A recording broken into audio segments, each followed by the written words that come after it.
Si está tomando notas, vamos a ir al libro de Hebreos en el capítulo 4 y el verso 12. Y cuando usted lo tenga, levante la mano o diga amén. Entonces, si todavía es de los que usa Biblia física, ¿verdad? Vamos a tomarnos un tiempecito. Pero queremos leer juntos esta porción de la palabra. ¿Sí?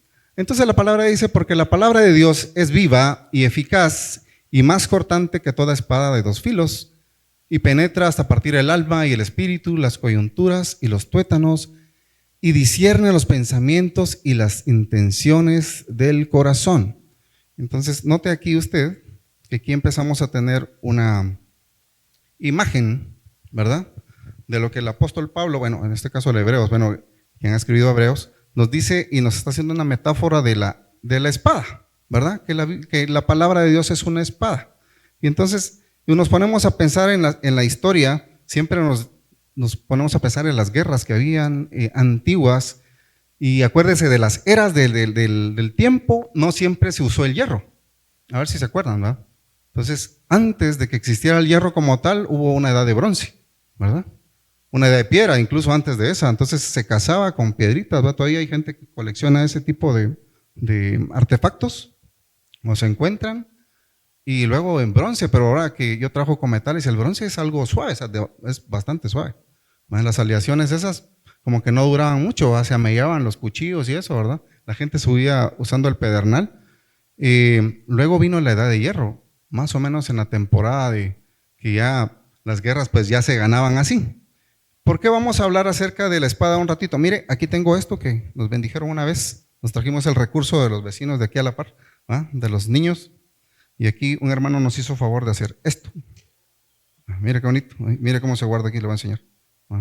Ok, ahí tiene su vaina. Bueno, entonces mire, pues hicimos esta espadita como para ejemplificar. Usted sabe las partes de la espada, sí, esta es la hoja, esta es la guarda y este es el pomo y esta es la empuñadura. ¿Y para qué se usa esta guarda? Es para que usted no se corte la mano, porque si no tuviera, a la hora de un combate, usted se le resbala la mano y se corta los dedos. ¿Sí?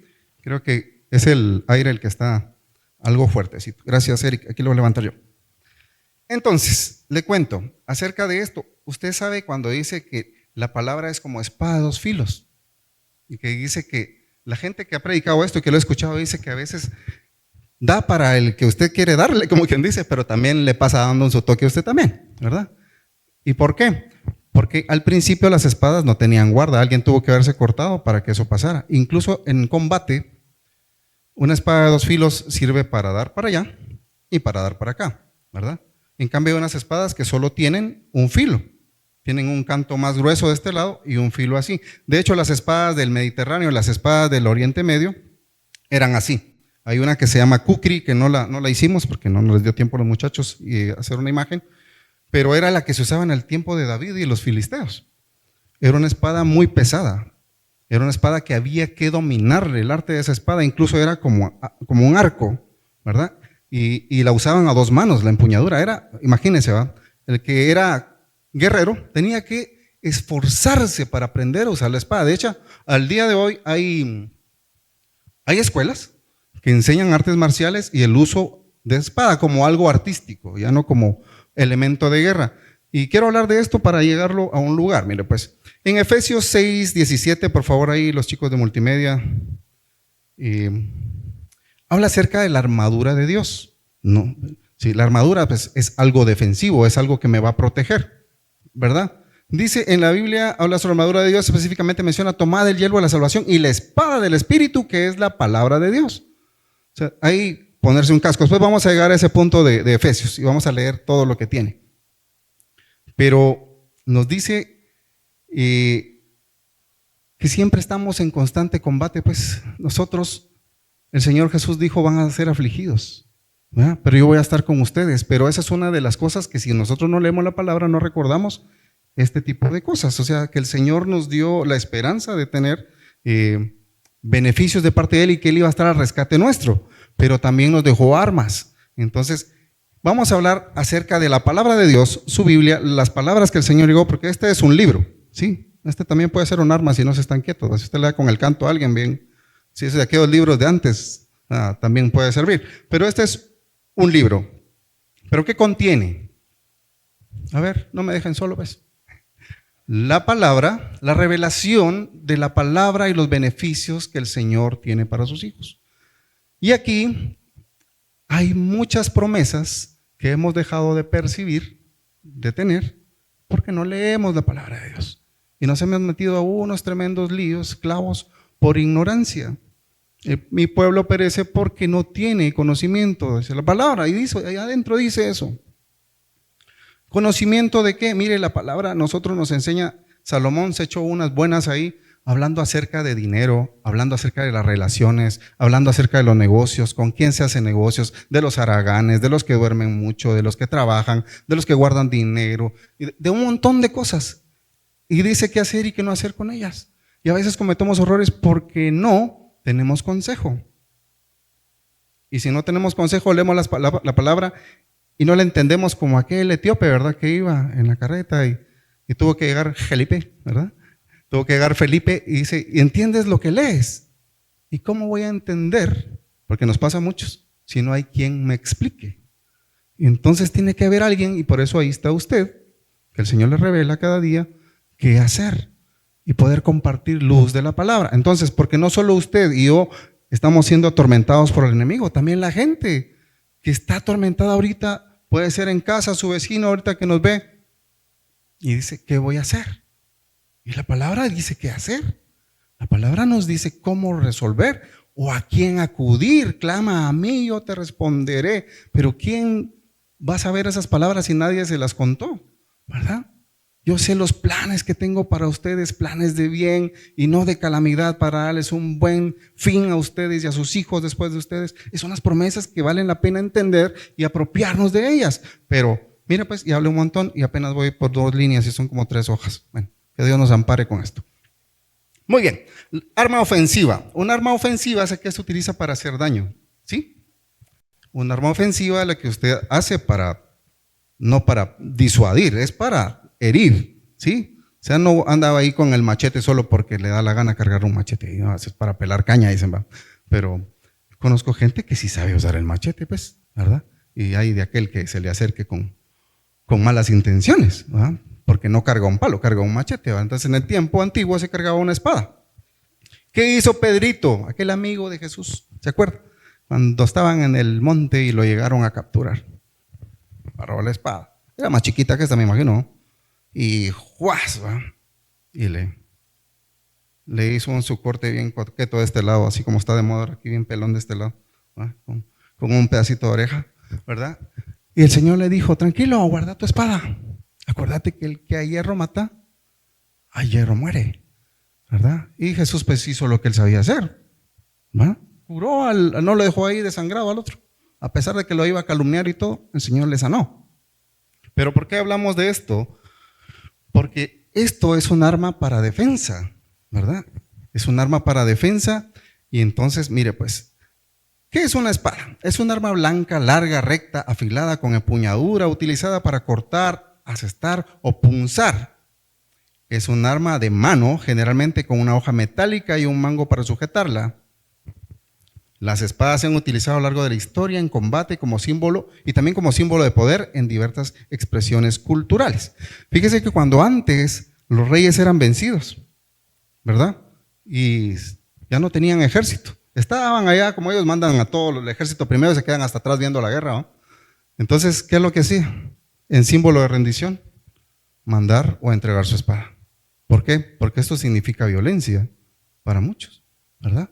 Significa todavía estoy en pie de guerra, pero si te la entrego, ¿verdad? Aquí está, hasta se arrodillaban ante el rey que los conquistó y entregaban la espada. Entonces, ya se volvían conquistados. Me imagino David con los filisteos a cada rato, ¿verdad? Y con Josué y todos los reinos que conquistó a través de haber pasado el Jordán. Y el Señor les dijo, voy a darte la tierra, pero no solo pasen y es suya. Tienen que conquistar. Y a nosotros nos toca hacer eso. El Señor nos ha hecho a nosotros un montón de promesas. Se nos ha olvidado y nos hemos estancado, tal vez como aquel remanente israelita que se quedó de este lado del Jordán. Me dijeron, nosotros vamos a quedar de este lado. Que pasen nosotros, le dijeron a Moisés, ¿va? Y a Josué, que pasen nosotros. ¿Cómo que pasa en nosotros? Ustedes ya tienen tierra, pero van a tener que mandar a sus guerreros a que también conquisten tierra para ustedes. Y a veces nos quedamos acomodados porque vemos que la cosa ya está más o menos, ¿verdad? Ya no tenemos guerra, no tenemos por qué estar peleando con nadie, entonces ¿para qué voy a meterme a pleitos que no son míos? Dice no. Pero la vida está llena de ese tipo de situaciones, de desafíos, ¿verdad? Antes en mis tiempos, el pastor cantaba un canto que decía, donde acampa el diablo, yo entré y tomé lo que me robó. A ver si ahora usted va a ver dónde está el diablo y va a quitarle lo que le robó. Ya no canta eso uno, ¿verdad? Y se nos ha olvidado, ¿verdad? Al campo enemigo yo fui, tomé lo que me robó y Satanás está bajo mis pies. Y eso todavía sigue siendo real. La Biblia es atemporal, fue escrita hace mucho tiempo por muchos autores. Y lo que leemos nos sigue bendiciendo todavía, nos sigue animando, como dice la palabra aquí, nos sigue redarguyendo y nos sigue regañando y nos sigue poniendo así bien avispados, pues, ¿verdad? Porque no solo fue para la gente antigua, sino es para nosotros todavía. Hay muchas espadas que, bueno, ya no usamos esta parte, pero en tiempos de David, ya les dije, habían grandotonas. De hecho, quisiera ver, voy a ir con los chicos de multimedia, me acuerdo que les di un versículo, tal vez lo podemos ver en 1 Samuel 21:9. Y ¿se acuerdan cuando Saúl andaba persiguiendo a David? En ese contexto. Entonces David no tenía nada, andaba solito y ahí sí que salió con lo que tenía puesto nada más, pero sin nada lo dejaron. Lo espantaron, salió huyendo. Yo creo que hasta descalzo, sin armas. Pero antes de eso ese David había vencido a Goliat y fue por ahí cuando dice, y fue al sacerdote y el sacerdote le respondió, la espada de Goliat el filisteo al que tú venciste en el valle de Elá está aquí envuelta en un velo detrás del efod. Si quieres tomarla, tómala, porque aquí no hay otra sino esa. Y dijo David, ninguna como ella, dámela, ¿verdad? ¿Por qué dijo ninguna como ella? Imagínense el tamaño de esa espada, ¿va? Y lo que imponía, porque no solo para él era un recuerdo del poder que Dios obró en una batalla que estaba perdida. Era una representación de lo que Dios ya había hecho, ¿verdad? Y él recordó y recobró fuerzas cuando empuñó esa espada. Dijo, el Señor estaba conmigo, tiene que estar conmigo y está conmigo hoy. A ver, entonces dámela aquí, qué mejor que esta. Tal vez no iba a hacer daño porque no se cuenta la Biblia si le hizo daño a alguien con esa espada. Seguramente sí. Pero seguramente en ese momento, como usted y como a mí, le recordó lo que Dios ha hecho con él. A veces hace falta una palabra, un versículo de la palabra, para recordar lo que Dios ha hecho con nosotros, ¿verdad? Y retomar fuerzas, porque a veces no tenemos fuerzas, a veces se nos olvida y uno tiene que ir de victoria en victoria, pero a veces nos derrotan, ¿verdad? El pueblo de Israel fue derrotado y entraba ese que escondidas y por la puerta de atrás, no querían que se dieran cuenta que los habían vencido. Y como no había bulla y no había fiesta, la gente sabía, no les fue bien. No les fue bien. Entraban avergonzados. Y muchos de nosotros hemos sido avergonzados porque tal vez no hemos alcanzado aquello que tanto hemos anhelado delante del Señor. Y pedimos y no vemos beneficio. Entonces, algo pasa por ahí. Estamos en el campo de batalla todos los días y tal vez nos han vencido, ¿verdad? Hemos perdido una batalla, pero no la guerra todavía. Así que, ánimo, mi hermano. Si usted está en esta situación, no se desespere. Mire, pues llegamos a este punto de la armadura de Dios. Aquí vamos a hablar de esto. El arma ofensiva es la espada, pero uno no va a pelear solo con una espada en la mano. Uno tiene que protegerse. En el tiempo antiguo, pues usaban corazas. La misma necesidad los fue llevando a entender cómo protegerse y qué parte es protegerse. Si a usted es como yo que le gustan las películas de esas antiguas de guerra y todo, a mí me sorprende la tecnología tan sencilla pero tan efectiva que había. El otro día estaba viendo acerca de las peleas entre Mongolia y China, por ejemplo. Y esos son buenos para andar a caballo. Y son buenos para andar con las manos sueltas. Y decía, bueno, ¿y cómo aprovechamos ya que podemos hacer esto? Con el arco. Entonces eran buenos matando gente a caballo con un arco. O sea, iban corriendo y otros iban a caballo también. Entonces, ¿qué hicieron los otros? Usar armas defensivas. ¿Qué cree que usaron? Seda. Se ponían unas grandes capas de seda. Y cuando alguien los quería atacar por la espalda, la seda se movía tanto que formaba como un globo y cuando llegaba la flecha ahí, se enrollaba y no los hería. O sea, entonces vamos a que todo ha ido evolucionando. En ese tiempo, Se protegían la parte del pecho, la cabeza, las piernas, la espalda, los tobillos, las muñecas, porque era una pelea cuerpo a cuerpo. A eso es lo que vamos a llegar en un ratito. Mire pues, la armadura de Dios, Efesios 6:10 al 18. Esta es una lectura bastante extensa, así que vamos a ir rapidito con ella. En Efesios 6:10 al 18.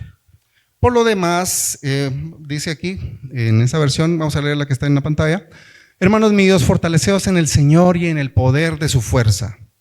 Y continuemos. Vestidos de toda la armadura de Dios para que podáis estar firmes contra las acechanzas del diablo, porque no tenemos lucha contra sangre y carne, sino contra principados, contra potestades, contra los gobernadores de las tinieblas de este siglo, contra las huestes espirituales de maldad en las regiones celestes. Por tanto, tomad toda la armadura de Dios para que podáis resistir en el día malo, y habiendo acabado todo, estar firmes. Estad pues firmes, ceñidos vuestros lomos con la verdad, es aquí parte de la cintura, y vestidos la coraza de justicia, es como un chalequito, ¿verdad? Y calzados los pies con el apresto del evangelio de la paz. Sobre todo tomad el escudo de la fe, con que podáis apagar todos los dardos de fuego del maligno, y tomad el yelmo de la salvación y la espada del Espíritu, que es la palabra de Dios. Orando en todo tiempo con toda oración y súplica en el Espíritu, y velando en ello con toda perseverancia y súplica por todos los santos. Ok. Gloria a Dios. Vamos a ver entonces. Ahí había usted que tiene un montón de partes. No podemos proyectar esta imagen hoy, pero se la debemos para la próxima. Pero dice que tiene que ponerse su casquito, tiene que ponerse su coraza, ¿verdad? Protegerse los pies, protegerse los lomos, o sea que la cintura y las partes nobles, pues, ¿verdad? Las partes que dan vida y toda esta parte del vientre donde es muy vulnerable y toda esa parte. Entonces ahí usted ve en las películas, pues, y si ve series bíblicas, verá cómo ellos se visten en ese momento, ¿verdad? Pero ¿por qué es importante esto? Porque también tenemos que aprender a defendernos.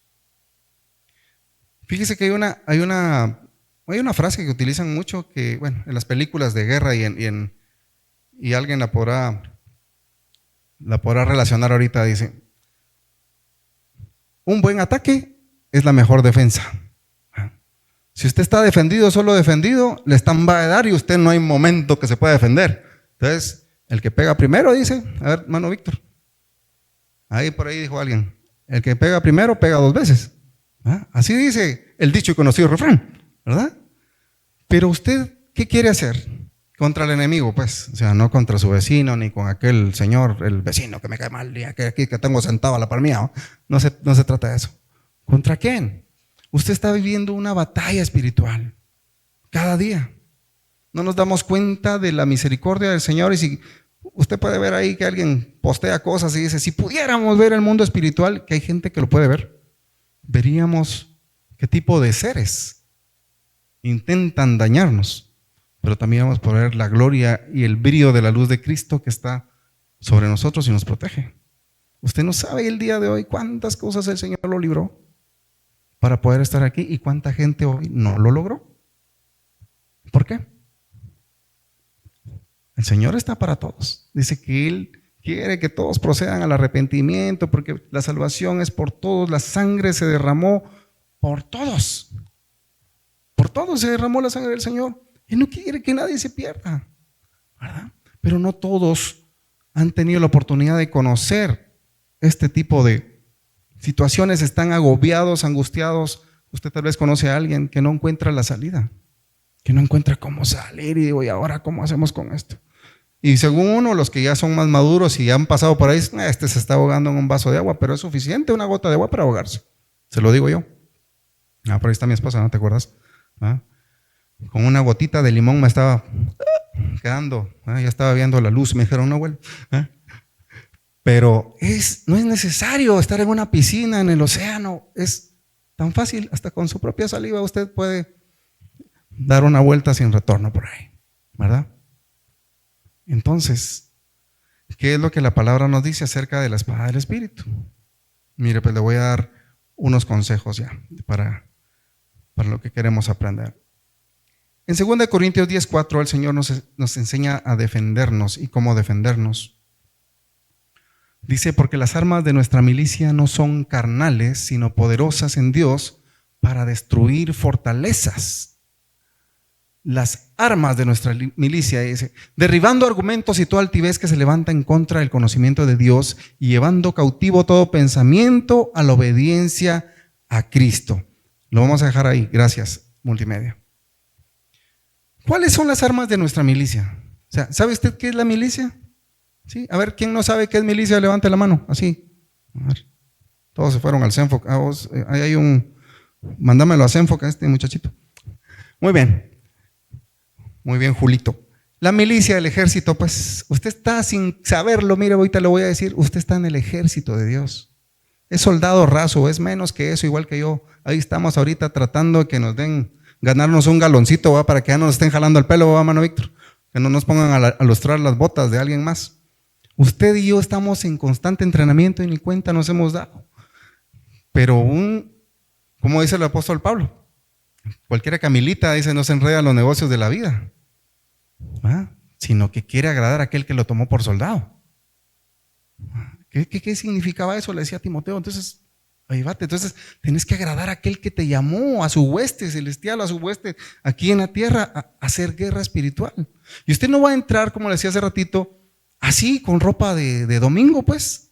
¿Va? Va a ir ahí a quererle hacer guerra al diablo. ¿Y qué se sabe? ¿Va? A ver la palabra. En el CENFOC les decimos, lean la palabra. Lean la palabra, consejo. El Espíritu Santo nos va a recordar en momentos de necesidad todo aquello que el Padre ya dijo. Eso lo dijo el Señor Jesús. Yo me voy, les voy a dejar un consolador, ¿verdad? Para que les recuerde a ustedes todas aquellas cosas.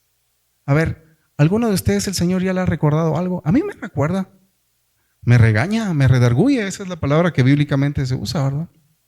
Cuando no estoy haciendo lo que debo hacer. No que no esté haciendo lo correcto, sino lo que debo. Porque hay cosas que son buenas, pero no son las debidas. ¿Sí? Yo creo que nos vamos a entender con eso. ¿Va? Y a veces será Dios, y no, este es el chamuco que me está metiendo casaca. No, ¿va? Y a veces hay que hacer cosas porque tenemos que hacerlas aunque no nos gusten, ¿verdad? Porque usted es un soldado y el soldado solo recibe órdenes y obedece. Eso es lo que hace un soldado. No anda sublevándose en contra de la persona que está arriba de él en autoridad. Eso no pasa en un ejército. Entonces le cuento, usted está en el ejército y la palabra dice que las armas que usamos en este ejército no son carnales, no son espadas de metal, no son pistolas, ametralladoras, tanques, cohetes y todo lo demás que está de moda. ¿Qué es? Es la oración, la alabanza que rompe, dice, yugo. Eso es lo que pasa, el ayuno. Y usted puede listarme todas esas, ¿verdad? Que usted recuerde. La perseverancia y sobre todo someterse al dominio y la voluntad de Dios. ¿Qué pasó con Jesús? Hablando de armas defensivas. El Señor dice que fue movido por el Espíritu, el Señor Jesús, y fue llevado al desierto durante 40 días para ayunar. ¿Usted se acuerda de esa historia? Normalmente ya hemos pasado un par de series de estas. Y estando ahí terminando, el diablo se mostró a quererlo molestar, ¿sí? Mateo 4:4 por ahí. Entonces por ahí lo tenemos, gracias multimedia. Y el diablo estaba molestándolo porque obviamente tenía hambre, ¿verdad? Tuvo hambre, el Señor ya estaba ahí terminando su momento de comunión antes de empezar su ministerio. Y el diablo dice, a ver, si eres hijo de Dios, haz que estas piedras se conviertan en pan. ¿Ah? ¿El Señor pudo hacerlo o no lo pudo hacer? ¿Sí? Él hizo todo de la nada. ¿Cómo no iba a agarrar un par de piedras y volverlas unos croissants bien ricos con queso? ¿Ah? ¿Cómo no? Él tiene el poder para hacer las cosas. Si no necesitó nada para hacerlo todo. ¿Pero qué le dijo? Respondió Jesús y le dijo, escrito está, no solo de pan vive el hombre, sino de toda palabra que sale de la boca de Dios. Ahí dice palabra, ¿va? Y la palabra es lo que estamos hablando ahora, lo que el Señor ya dijo, que tiene poder. Nosotros nos alimentamos y necesitamos el sustento, pero también necesitamos sustentarnos con palabras que nos animan y con palabras que nos redarguyen, porque si no vamos a seguir haciendo lo que no debemos. Y si a usted no le gusta que le digan lo que debe hacer, pues entonces empiece a hacer lo que tiene que hacer, para que no lo ande regañando, ¿va? A ver, ya no dijeron amén, va a pasar de esas 2 hojas que tenía de eso, ya no. Me dijeron, no vas a dar machete, me dijeron, lo vamos a guardar. Ahí está. Muy bien, guardado el machetío. Entonces, las armas de nuestra milicia se refieren a herramientas no físicas que usamos para luchar en contra de las fuerzas espirituales de maldad. ¿A usted lo ha perseguido el enemigo? ¿Usted ha notado esa opresión alguna vez? Que nada le prospera, nada le sale mal. Se le mueren los pollitos, dijo alguien por ahí, va. Seguramente me ojearon, dice por ahí, va. Los vecinos envidiosos, va. Pero no pasa eso. El enemigo quiere hacerlo sentir que está fracasado. Pero el Señor tiene un plan y un propósito para cada uno, específicamente para cada uno, para darnos un fin y una esperanza, dice la palabra. Para que nuestro gozo sea completo. Porque usted no puede andar toda la vida fingiendo, le van a doler los dientes de andarse riendo de mentiritas. Tiene que ser el gozo de la salvación. David decía, devuélveme el gozo de mi salvación. Yo a veces cuando me siento bien triste, porque me ha pasado, me he tirado a llorar y le digo eso al Señor. ¿Ya? Solo devuélveme el gozo y recordame la salvación a través del sacrificio de Jesús. Y me conmueve el espíritu y me acuerdo, no porque haya estado ahí, sino que ya he tenido esa sensación de que sintió el Señor decir, bueno, esta sangre te redimió, te salvó, es suficiente. Y ya con eso esa es su gasolina, y esa es vivir bajo la voluntad de Dios, y con eso hay autoridad porque usted es hijo de Dios. Y entonces cuando usted tiene autoridad, vamos a ver lo que dice la palabra. En el libro de, Santiago creo que tenía por ahí, ¿sí? Jesús se defendió con la palabra porque él dependía, y aún siendo Dios, no escatimó ser igual a Dios, sino que descendió y se hizo hombre, y no solo hombre, sino siervo, y estuvo en condición igual que nosotros, pero vivía bajo la voluntad y el orden de Dios y el mandato de Dios. Él pudo hacer y decir, no, me regreso al cielo y aquí nadie se entera, ¿no? Nadie se entera. Pero él decidió estar con nosotros. ¿Y qué pasa? Dice la palabra, si estamos en la voluntad de Dios. Santiago 4:7, someteos pues a Dios, resistid al diablo y huirá de vosotros. Yo me voy a ir a meter ahí porque de repente así el Señor me prueba y uno se va a meter al lío, va, para ver si está con el Señor. No hay necesidad de eso. Los clavos llegan solitos, ¿verdad? Pero sometamos nuestra vida al Señor y el diablo va a huir de nosotros. A veces hay tentaciones, como hay un videito de aquí de tal Gillo, un peloncito, es un ventríloco, ¿verdad? Usted quiere ver este contexto, busque ahí después Coco y su pandilla, ¿verdad? Es un pastor, ahora es pastor cristiano que usa títeres para hablar. Ahí le estamos haciendo publicidad hace años de esto. Pero tiene que ver con esto. Sométase usted a Dios, a la voluntad de Dios. ¿Y cómo sé cuál es la voluntad de Dios? Mire, tanto teólogo que ha escrito libros para entender cuál es la voluntad de Dios y nadie le va a decir expresamente cuál es. Porque usted la tiene que entender porque es para cada uno, es específica, ¿sí? Solo sabemos que es buena, agradable y perfecta. Pero para cada uno, porque si yo le comparto cómo se comporta Dios conmigo, nada que ver con usted. Porque a veces hemos perdido tanto y a tanta gente cercana y decimos, esta no es la voluntad de Dios. ¿Y usted qué sabe? Él es eterno y Él es el dueño de todo. Pero en ese momento duele. Cualquiera como nosotros podría decir, no, yo me retiro de la milicia y deserto. Pero no, porque en la guerra pasa eso. En la guerra hay bajas, ¿verdad? Y nosotros, en lugar de retroceder, nosotros no somos como los que retrocedemos, sino vamos hacia adelante. Así dice el apóstol Pablo, nosotros corremos hacia la meta del supremo llamamiento para cuando el Señor venga, nos diga, bienvenido, buen siervo y fiel.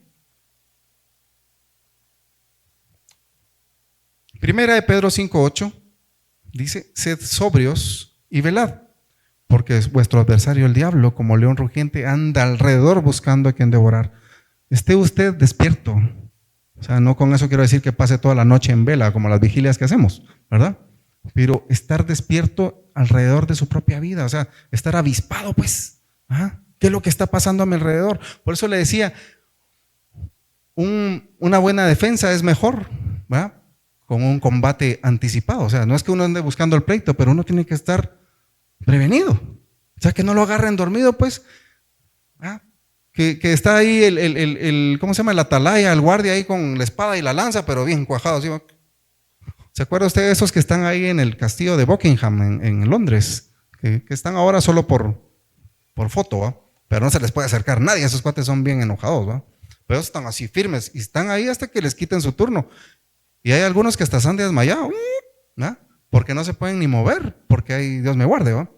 Pero nosotros nos podemos mover, pues, pero tenemos que estar atentos a lo que pasa alrededor, ¿va?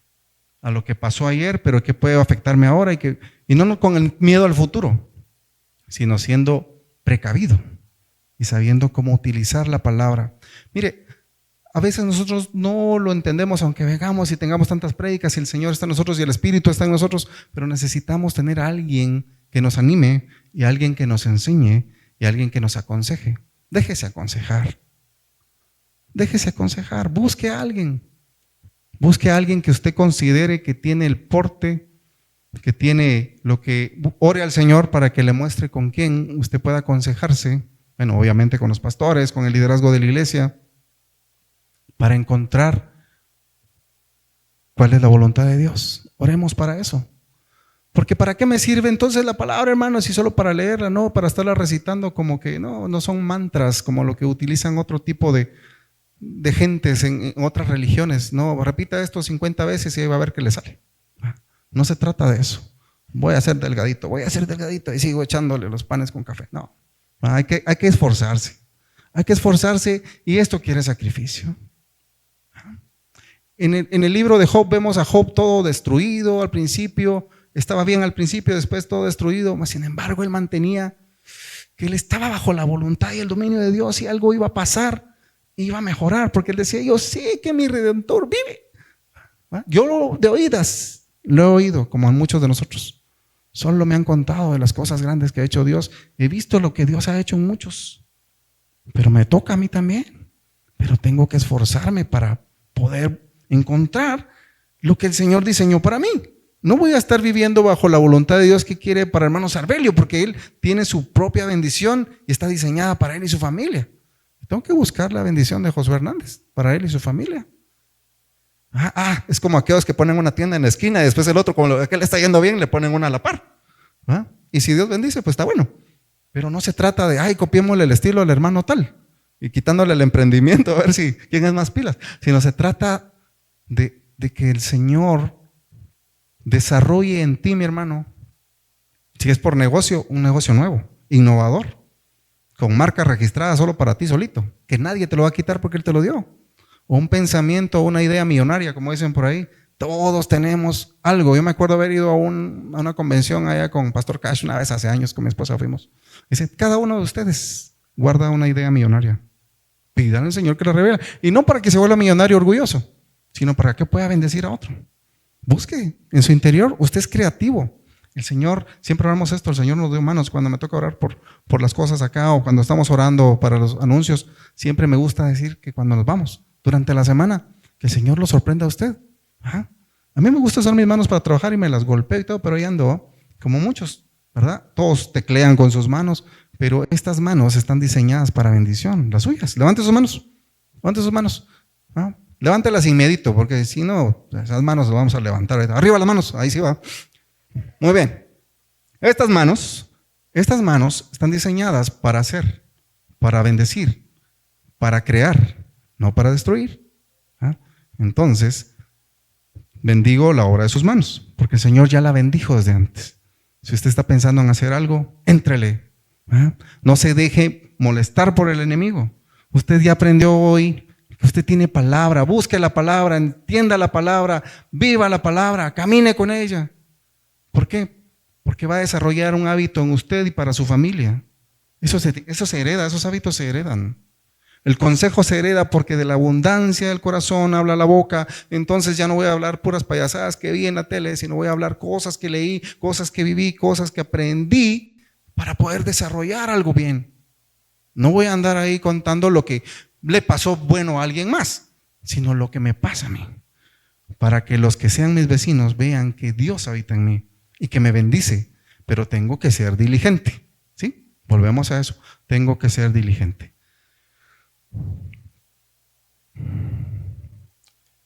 Bueno, ya vamos terminando. Dice, dependencia del Espíritu Santo. El Espíritu Santo de Dios es quien da poder y autoridad a la palabra, por lo que es necesario buscar su guía y dirección para usarla correctamente. La palabra del Espíritu, la palabra de Dios es poderosa, nos capacita para luchar contra las fuerzas espirituales de maldad y defendernos de los ataques, y sobre todo para proclamar la verdad del Evangelio del Señor. O sea, no quedarnos callados, sino esta buena noticia, compartirlo con alguien más. ¿Quiere usted ponerse de pie un ratito? Vamos a orar.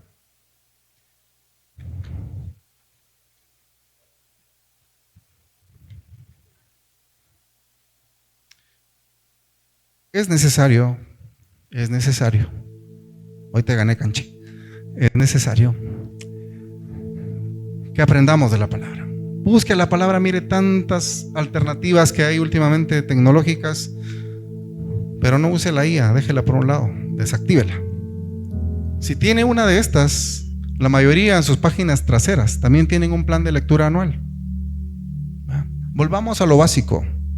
En Isaías dice algo similar. Busquen, vayan por ahí, pregunten dónde están las sendas antiguas y caminen por ellas. Porque estamos tan acostumbrados a la tecnología y andamos caminando en ello, y la IA te dice cualquier cosa. De hecho, yo metí cosas hoy en la computadora y dice, ay, te hago tu bosquejo si querés. ¿Va? Pero no se trata solo de descargarlo y lo voy a predicar como dice. ¿Va? Se trata de tener revelación del Señor, y esa solo se la da el Señor a uno mismo, pues.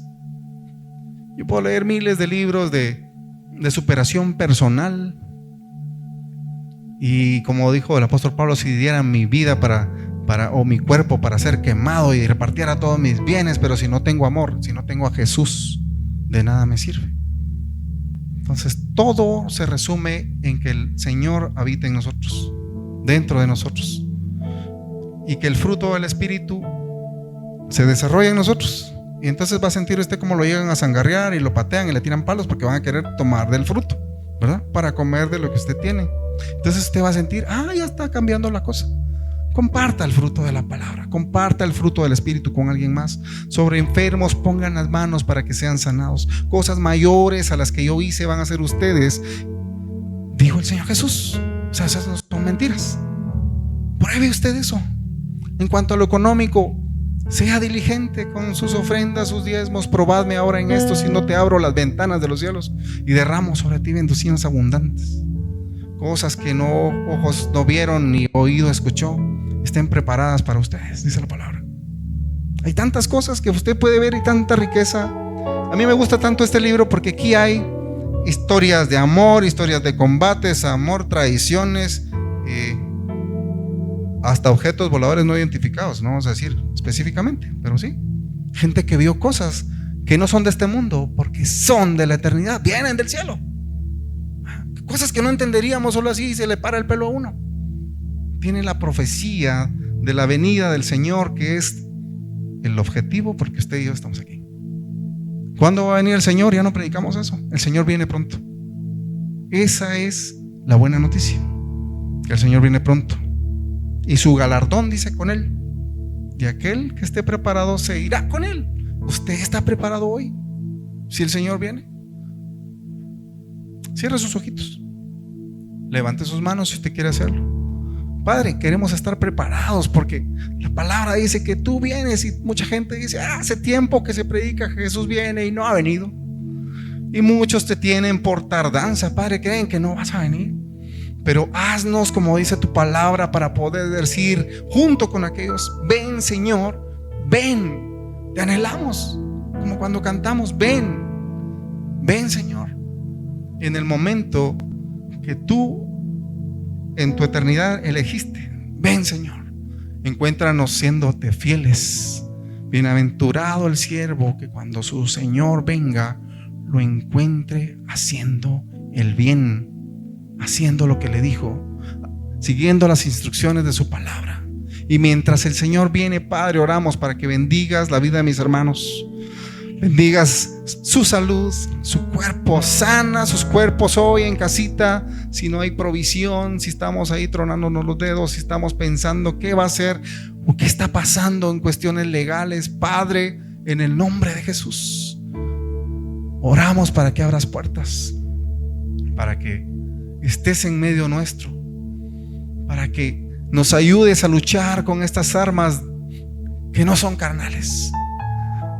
Porque nuestra lucha, Señor, no es contra nuestra propia familia, no es contra hermanos y familiares, es contra el enemigo de nuestras vidas. Pero tú ya lo venciste en la cruz, y por eso hoy bendecimos tu nombre y te declaramos gracias, Jesús. De gracias juntamente conmigo, mi hermano.